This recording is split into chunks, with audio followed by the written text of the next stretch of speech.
हे इतके फालतूगिरी चाललेली आहे.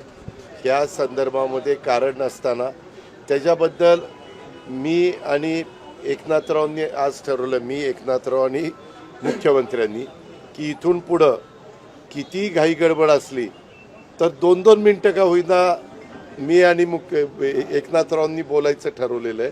त्याच्यामुळे तुम्हाला आता परत असा मुद्दा मिळणार नाही. आम्ही आमच्या वेळेचं गणित बसून त्याबद्दलचा निर्णय घेत असतो आणि त्यामध्ये परवा राज्यपाल बोलले, आपले मुख्यमंत्री महोदय बोलले आणि तो कार्यक्रम संपला. पण आता तुम्हाला आमच्या दोघांची इतकी काळजी आहे मीडियाला की आम्हालाच आश्चर्य वाटतं की एवढं आपल्याकडे लक्ष आहे. म्हणून मुख्यमंत्र्यांनी आणि आम्ही दोन्ही उपमुख्यमंत्र्यांनी ठरवलेलं आहे की इथून पुढं कुठलाही कार्यक्रम असला तरी वेळ कमी असला तरी थोडंसं तिथं बोलायचं, म्हणजे मग तुमचं समाधान होईल.